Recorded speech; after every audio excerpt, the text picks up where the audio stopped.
সমূহ বীণাখায়েকবাসী ৰাইজৰ উদ্যোগত আৰু ভৰলুৱা গাঁওবাসীৰ ৰাইজৰ আতিথ্যত যি 5 দিনীয়া ভাওনা সমাৰোহ আৰম্ভ হ'ল তালৈ আজি এটা আমাৰ খুব ভাল খবৰ যে আমি বৰপেটা সত্ৰৰ সন্মানীয় সত্ৰাধিকাৰ ডক্টৰ বাবুল চন্দ্ৰ দাস ডাঙৰীয়াই আহি আমাৰ সমূহ বীণাখায়েকবাসী ৰাইজক কৃতাৰ্থ কৰিলে।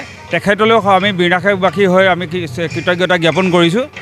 আৰু লগতে আমি এটা কথা বিশেষভাৱে আপোনালোকৰ যোগেদি আমি ক'ব খুজিছোঁ যে আমাৰ ভাওনাভাগ সম্পূৰ্ণ নামঘৰৰ ভিতৰত আৰু যি ধৰ্মীয় শংকৰী যি নীতি নিয়মৰ মাজেৰে আমি কৰিবলৈ চেষ্টা কৰিছোঁ।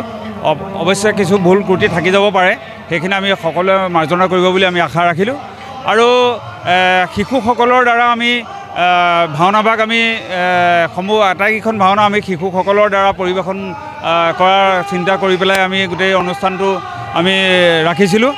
ভৱিষ্যতে তেওঁলোকৰ যি অসমীয়া সংস্কৃতিৰ প্ৰতি যি মানে আধ্যাত্মিক যিবোৰ চিন্তা, এই চিন্তা তেওঁলোকৰ মনত জাগি উঠিবৰ কাৰণে আমি ব্যৱস্থা কৰিছোঁ।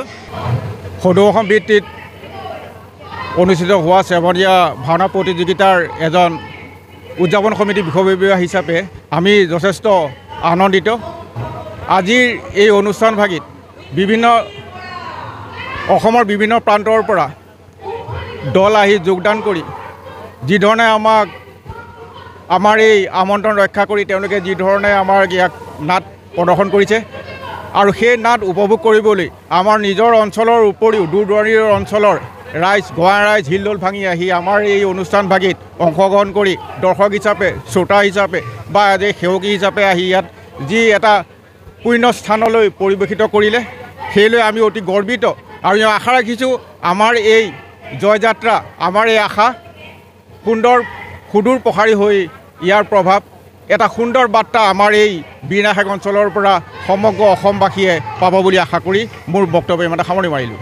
বৃহত্তৰ বীণাখায়েকবাসী ৰাইজৰ উদ্যোগত আৰু ভৰলুৱা গাঁওবাসী ৰাইজৰ আতিথ্যত 25 মাৰ্চ 2025 পৰা 29 মাৰ্চ 2025 আমাৰ সদৌ অসম ভিত্তিত চেমনীয়া ভাওনা প্ৰতিযোগিতা আমাৰ অনুষ্ঠিত কৰা হৈছে। সেই হিচাপে আজি প্ৰথম আমাৰ কাৰ্যসূচী সম্পন্ন হৈছে। প্ৰথম কাৰ্যসূচী হিচাপে আমাৰ ধৰ্মধ্বজা উত্তোলন কৰে আমাৰ উদযাপন কমিটিৰ সভাপতি শ্ৰী অনিল দত্তদেৱে। ইয়াৰ পিছতে আমাৰ স্মৃতি তৰ্পণ কাৰ্যসূচী সমাপ্ত হয়। ইয়াৰ পিছতে আমাৰ প্ৰদৰ্শনীমূলক ভৰলুৱা গাঁৱৰ বীণাখায়েক অঞ্চলৰ চেমনীয়াসকলে এখন ভাওনা আমাৰ প্ৰদৰ্শন কৰি আছে। ইতিমধ্যে ভাওনা চলি আছে। আমাৰ শ্ৰী ৰামচন্দ্ৰৰ বৈকুণ্ঠ যাত্ৰা আমাৰ ভাওনা ইতিমধ্যে চলি আছে। সকলো ৰাইজৰ ইতিমধ্যে ভক্তপ্ৰাণ ৰাইজৰ আমাৰ জনসমুদ্ৰৰ ইয়াত সৃষ্টি হৈছে। সদৌ অসম ভিত্তিত চেমনীয়া যি ভাওনা প্ৰতিযোগিতা বীণাখায়েকৰ ভৰলুৱা গাঁওবাসীৰ আতিথ্যত বীণাখায়েকবাসী ৰাইজৰ সহযোগত ইয়াত উদযাপিত হৈছে। বীণাখায়েকত আজিৰ পৰা আমি ৰাইজৰ যি সঁহাৰি, আচলতে বিপুল সঁহাৰি, ৰাইজৰ যি উৎসাহ, আমি উদযাপন সমিতি হিচাপে যথেষ্ট আনন্দিত হৈছোঁ আৰু ধন্যবাদ জনাইছোঁ ৰাইজক। অনাগত দিনকেইটাতো ৰাইজৰ সঁহাৰি বিপুল সঁহাৰি আমি আশা কৰিম। আৰু লগতে যি অসমৰ বচা আচলতে 9টা দল অসমৰ বিভিন্ন ঠাইৰ পৰা আমি আমন্ত্ৰণ জনাই আনিছোঁ। আজি উদ্বোধনী যিখন নাটৰ লগতে 9টা দল আহি আমাৰ ইয়াত উপভোগ কৰিব। গতিকে ৰাইজক আমি আহ্বান জনাইছোঁ সকলো আহি অনাগত দিনকেইটাতো আমাক উৎসাহ উদ্দীপনা যোগাব বুলি আশা কৰিছোঁ।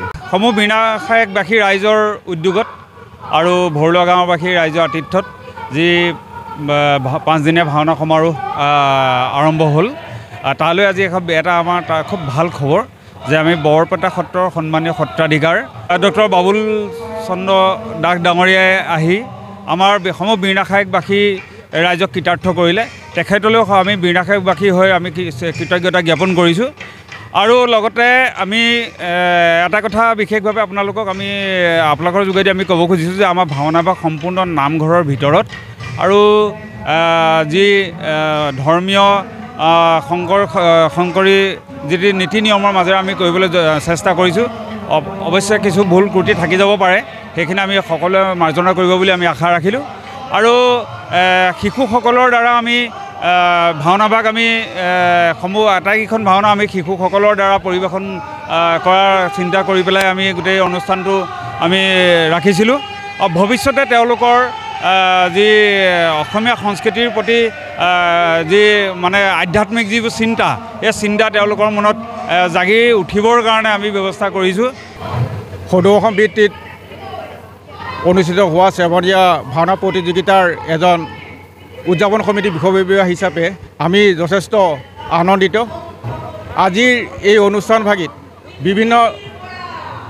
অসমৰ বিভিন্ন প্ৰান্তৰ পৰা দল আহি যোগদান কৰি যিধৰণে আমাৰ এই আমন্ত্ৰণ ৰক্ষা কৰি তেওঁলোকে যিধৰণে আমাৰ ইয়াক নাট প্ৰদৰ্শন কৰিছে আৰু সেই নাট উপভোগ কৰিবলৈ আমাৰ নিজৰ অঞ্চলৰ উপৰিও দূৰ দূৰণিৰ অঞ্চলৰ ৰাইজ গোৱা ৰাইজ হিলদোল ভাঙি আহি আমাৰ এই অনুষ্ঠানভাগিত অংশগ্ৰহণ কৰি দৰ্শক হিচাপে শ্ৰোতা হিচাপে বা আজি সেৱকী হিচাপে আহি ইয়াত যি এটা পুণ্য স্থানলৈ পৰিৱেশিত কৰিলে, সেইলৈ আমি অতি গৰ্বিত। আৰু আশা ৰাখিছোঁ আমাৰ এই জয়যাত্ৰা, আমাৰ এই আশা সুদূৰ প্ৰসাৰী হৈ ইয়াৰ প্ৰভাৱ এটা সুন্দৰ বাৰ্তা আমাৰ এই বীণাখায়েক অঞ্চলৰ পৰা সমগ্ৰ অসমবাসীয়ে পাব বুলি আশা কৰি মোৰ বক্তব্য ইমানতে সামৰণি মাৰিলোঁ।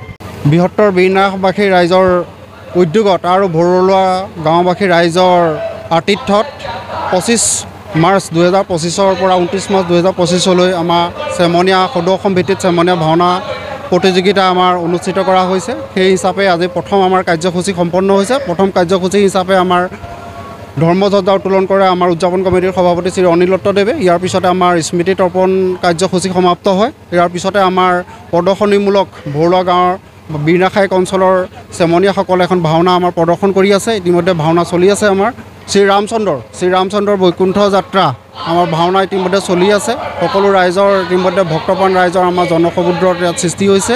সদৌ অসম ভিত্তিত চেমনীয়া যি ভাওনা প্ৰতিযোগিতা বীণাখায়েকৰ ভৰলুৱা গাঁওবাসীৰ আতিথ্যত বীণাখায়েকবাসী ৰাইজৰ সহযোগত ইয়াত উদযাপিত হৈছে। বীণাখায়েকত আজিৰ পৰা আমি ৰাইজৰ যি সঁহাৰি, আচলতে বিপুল সঁহাৰি, ৰাইজৰ যি উৎসাহ, আমি উদযাপন সমিতি হিচাপে যথেষ্ট আনন্দিত হৈছোঁ আৰু ধন্যবাদ জনাইছোঁ ৰাইজক।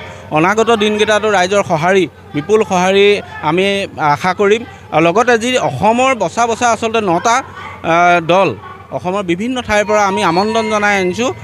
আজি উদ্বোধনী যিখন নাটৰ লগতে 9টা দল আহি আমাৰ ইয়াত উপভোগ কৰিব। গতিকে ৰাইজক আমি আহ্বান জনাইছোঁ সকলো আহি অনাগত দিনকেইটাতো আমাক উৎসাহ উদ্দীপনা যোগাব বুলি আশা কৰিছোঁ। যিকোনো খবৰৰ বাবে যোগাযোগ কৰক 7099017330 লগতে 7099017110 নম্বৰত।